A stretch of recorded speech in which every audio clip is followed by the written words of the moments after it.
Hello everyone, this is अनुराग बघेल और आपका एक बार फिर से स्वागत है मेरे इस YouTube चैनल में। In previous classes we were discussing about our chapter structure of an atom और atomic structure, and in which today we will discuss about photo electric effect. ध्यान दीजिए बच्चों, जैसे मैंने आपको बताया था कोई भी EM radiation dual behaviour show करता था और हमने उसके वेव नेचर के बारे में डिस्कस कर लिया था। पार्टिकल नेचर की शुरुआत करी थी हमने, क्योंकि ड्वेल बिहेवियर मतलब एक वेव नेचर एक पार्टिकल नेचर। वेव नेचर के बारे में हमने डिस्कस कर लिया था, पार्टिकल नेचर में हमने ब्लैक बॉडी रेडिएशन के बारे में डिस्कस करा था। और आज की हमारी कहानी है photo electric effect. What is the meaning of it? Photo means light. When we strike light on any metal it eject electric, मतलब it eject electron, and this phenomena is known as photo electric effect. इसको ऐसे समझिए, the ejection of electron on the surface of metal by striking photon or light is known as photoelectric effect। चलिए, surface of metal से किसी electron का ejection होना। चलिए, generally मैंने ले ली बेटा, मान लीजिए कोई मेटल ले ली, मैंने रुबीडियम ले ली, मैंने ले ली सीजियम ले ली। चलिए, जैसे कि आपको पता है ये अल्कली मेटल होती हैं। अल्कली मेटल का साइज बहुत ज्यादा होता है, मतलब इनकी आयोनाइजेशन एनर्जी क्या होती है? आयोनाइजेशन एनर्जी कैसी होती है? लो होती है। जब आयोनाइजेशन एनर्जी लो है मतलब इलेक्ट्रॉन का इजेक्शन क्या है? काफी इजीली हो जाएगा। काफी क्या हो जाएगा? इजीली हो जाएगा। चलिए तो देखते हैं अपन कैसे होता है। चलिए, मैंने एक ले लिया डिस्चार्ज ट्यूब, जिसके बारे में हम ऑलरेडी डिस्कस कर चुके हैं। This is source of light, source of light. चलिए, ये मैंने बना दी कोई अपनी मेटल। कुछ बुक्स में आपको इसे कैथोड लिखा दिख जाएगा, जिसमें से इलेक्ट्रॉन का क्या हो रहा है? इमिशन और एनोड की तरफ जा रहा है। चलिए, अलग अलग बुक, अलग अलग तरीके। ये यहाँ पे मैंने ले लिया एज अ डिटेक्टर, जो हमें पता चलेगा कि कोई इलेक्ट्रॉन इमिट होके यहाँ पे आ रहा है। चलिए, इसको मैंने अमीटर से जोड़ दिया और ये ध्यान दीजिए। अब जब फोटोन किसी मेटल सरफेस पे, जब फोटोन किसी मेटल सरफेस पे स्ट्राइक हुआ, जब फोटोन किसी मेटल सरफेस पे स्ट्राइक हुआ, it has energy is equal to h nu और एच सी बाय लैम्डा। मतलब कोई पर्टिकुलर फ्रीक्वेंसी है और पर्टिकुलर क्या है? वेवलेंथ है। तो इलेक्ट्रॉन का इमिशन हुआ कहां से, या इजेक्शन हुआ कहां से? मेटल की सरफेस से। मेटल की सरफेस से इलेक्ट्रॉन का इमिशन, इजेक्शन हुआ। इलेक्ट्रॉन इधर इधर आ रहे हैं और ये हमने लगा रखा है डिटेक्टर। क्या लगा रखा है? डिटेक्टर। ठीक है। This process is known as photon का आना और इलेक्ट्रॉन का निकलना photo electric effect. Photo electric effect. लेकिन इसको मैं डिटेल में समझाता हूं, समझिएगा इसे ऐसे।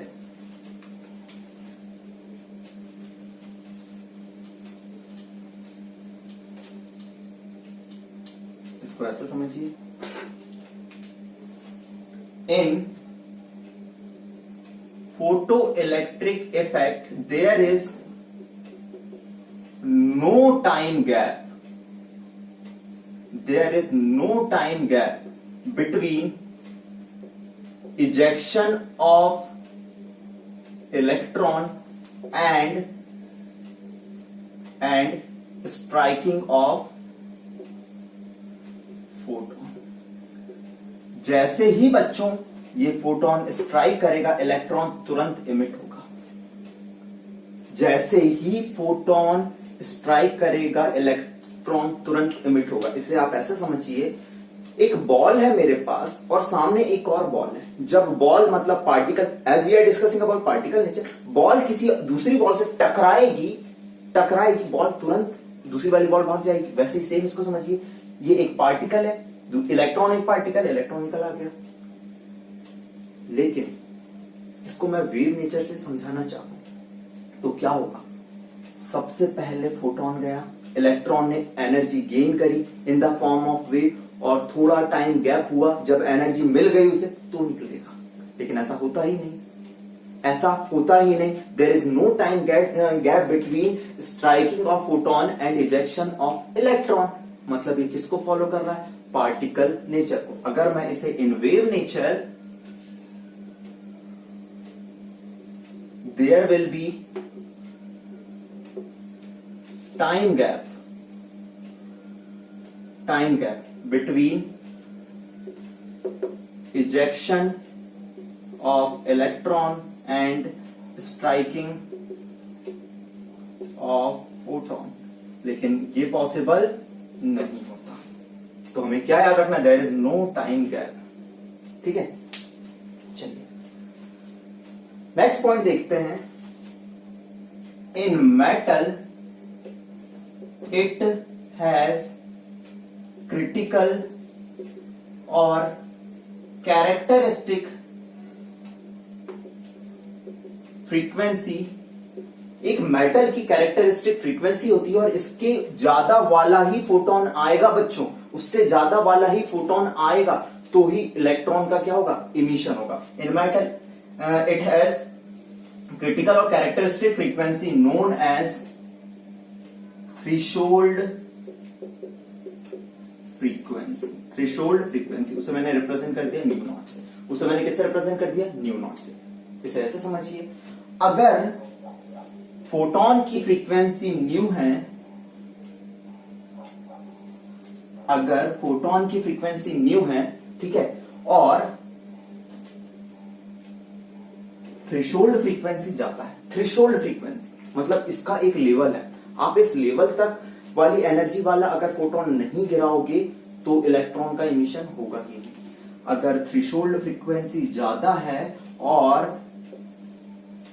फोटोन की फ्रीक्वेंसी कम है तो नो फोटो इलेक्ट्रिक इफेक्ट। ऐसा नहीं होता कि फोटोन गिरा, कोई भी फोटोन गिर गया इलेक्ट्रॉन निकल गया, ऐसा कभी नहीं होता। एक मिनिमम थ्रेशोल्ड फ्रीक्वेंसी होना चाहिए, उसके बराबर होगा तो ही इलेक्ट्रॉन निकल पाएगा। चलिए, अगर न्यू बराबर हुआ न्यू नॉट के, मतलब frequency of photon threshold frequency के बराबर हुई, तो फोटो इलेक्ट्रिक इफेक्ट होगा and electron just come out. Electron just come out, लेकिन इलेक्ट्रॉन जस्ट आया बट नो काइनेटिक एनर्जी, लेकिन कोई काइनेटिक एनर्जी इलेक्ट्रॉन की नहीं होगी। लेकिन तीसरा केस आपको क्या पता चला बेटा, तीसरा केस आपको क्या पता चला कि फ्रीक्वेंसी ऑफ फोटोन बहुत ज्यादा है थ्रेशोल्ड फ्रीक्वेंसी से, तो इलेक्ट्रॉन निकला एज वेल एज इसमें क्या होगी, काइनेटिक एनर्जी। तो आपको क्या पता चला, फोटो इलेक्ट्रिक इफेक्ट होगा and electron will have kinetic energy. Electron will have kinetic energy, this is very important thing. अगला पॉइंट फोटो इलेक्ट्रिक इफेक्ट से related, the number of electron emitted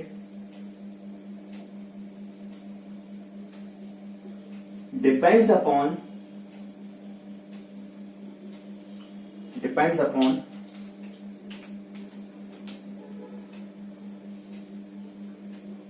intensity of light।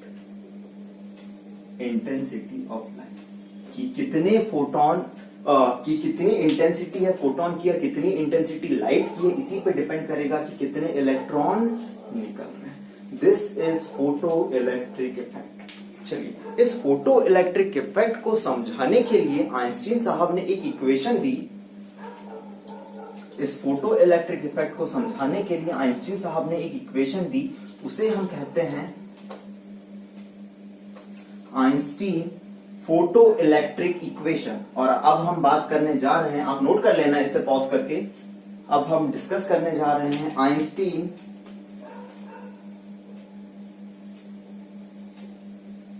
Photo electric equation. अब हम क्या discuss करने जा रहे हैं, Einstein photo electric equation.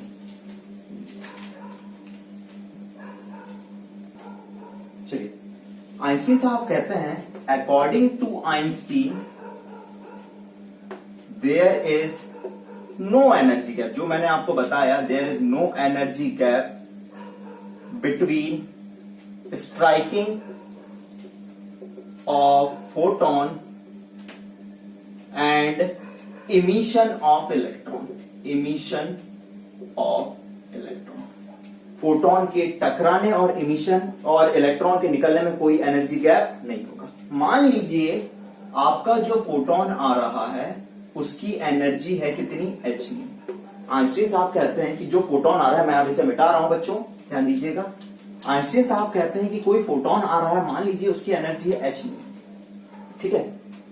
दूसरा, मेटल का एक पर्टिकुलर वर्क फंक्शन होता है, मेटल का एक पर्टिकुलर वर्क फंक्शन होता है, मतलब minimum energy required to eject electron, उसे हम क्या कहते हैं, वर्क फंक्शन। उसे मैंने W नॉट से रिप्रेजेंट करा, जो किसके बराबर होती है, h न्यू नॉट। किसके बराबर होती है, h न्यू नॉट। और जो इलेक्ट्रॉन निकला, मान लीजिए उसकी काइनेटिक एनर्जी ऑफ इलेक्ट्रॉन है हाफ mv²। तो उन्होंने इक्वेशन जो दी वो थी h nu is equal to h nu not plus half mv²।